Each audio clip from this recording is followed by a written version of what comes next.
किल्ले बनवण्याच्या स्पर्धेतील विजेत्यांना कोरम मॉलमध्ये बक्षिसांचे वाटप.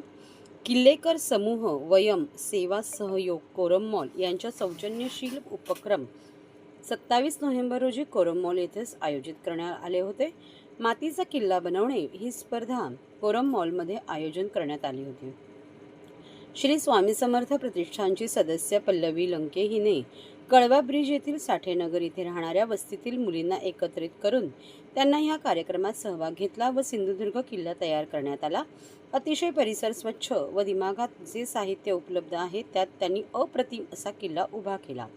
या किल्ल्यांची माहिती संस्थेचे सदस्य राजेंद्र गोसावी सरांनी व्यवस्थितरित्या सांगितली व मुलींनी वेळेत घरी पोहोचणे देखील गरजेचे होते. याच वेळेस परीक्षणासाठी परीक्षक आले होते. त्यावेळेस परीक्षकांना माहिती दिली.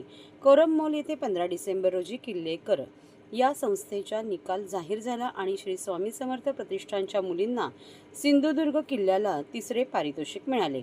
हा पुरस्कार घेण्यासाठी संस्थेचे सदस्य पल्लवी लंके, निकिता कांबळे व इतर मुली उपस्थित होते.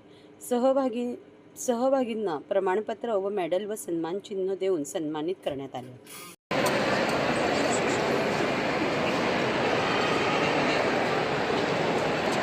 सगळ्या स्टुडंट्सनी ना फक्त एक 5 मिनिटं थांबा. एक कंप्लीट ग्रुप फोटो फक्त घेऊया. ओके,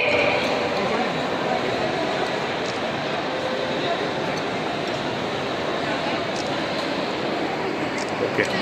हां पद्मधू करेक्ट.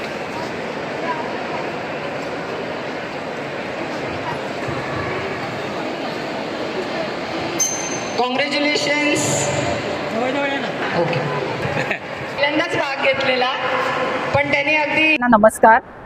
दरवर्षीप्रमाणे हे किल्लेकरचं 11वं वर्ष आणि कल्पतरू गेले 6 वर्ष या हेरिटेज अवेअरनेस ज्याला आम्ही म्हणतो, म्हणजे आपल्या ज्या पुरातन सगळे आहेत, किल्ले आहेत, आपल्या केव्ज आहेत, तर हे जतन होण्यासाठी म्हणून आम्ही ही सगळी ॲक्टिव्हिटी मेन करतो.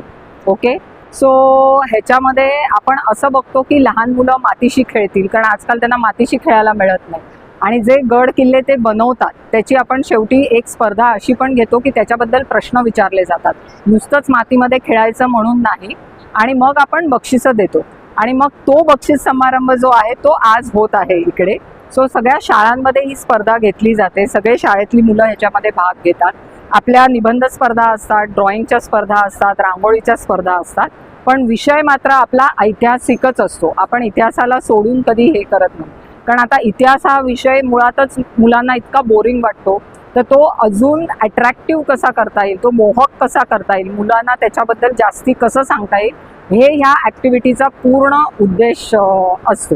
सो म्हणून आपण हे सगळं गेले 11 वर्ष करत आहोत. कोरमचा सहभाग कसा आहे?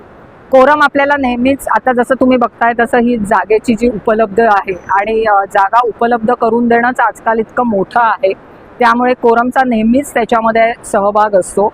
आणि यावर्षी तर आपल्या स्पर्धासुद्धा कोरम मॉलमध्येच झाल्या. सो ते एक छान वैशिष्ट्य होतं की मुलांना मॉलमध्ये काहीतरी करता आलं, त्यामुळे त्या निमित्ताने मी कोरमचे सुद्धा आभार मानते. मॅडम, असं वाटत नाही की पारितोषिक वितरण सोहळा थोडं उशिरा? हो, कारण नेहमीचा प्रॉब्लेम आहे. आणि मी अगदी आवर्जून सांगू इच्छिते की जेव्हा आपण एखाद्या मुख्य अतिथीला इतका मान सन्मान देऊन बोलवतो, तेव्हा कधी कधी मला पण असं वाटतं की या बालगोपाळांच्या वेळेला जरा महत्त्व मिळावं, कारण ते एकच रविवार असतो जो आईवडिलांबरोबर मिळतो. आणि मग असा वेळेचा थोडासा मागे पुढे झालं की त्यांचा सुद्धा थोडासा हिरमुसतात मुलं. तर हे एक आपल्या सगळ्या मुख्य अतिथींसाठी की कृपया कृपया वेळ पाळत जा. किती मुलांना पारितोषिक? आज आपले बघा, मेन आपली 3 पारितोषिकं असतात जी शाळेच्या मुलांसाठी असतात. पण बिकॉज आता आपली 10 वर्ष पूर्ण झाली आहेत, आपलं 11वं वर्ष आहे, आपण सगळ्यांना एक छोटी ट्रॉफीसुद्धा देत आहोत. प्रत्येक मुलाला सर्टिफिकेट आणि मेडलसुद्धा मिळणार आहे. याशिवाय आपल्या ज्या सोसायटीच्या किल्ल्यांच्या स्पर्धा आपण आयोजित करतो ह्यांचे सुद्धा 3 विनर्स आपण आज इथे अनाऊन्स करणार आहोत.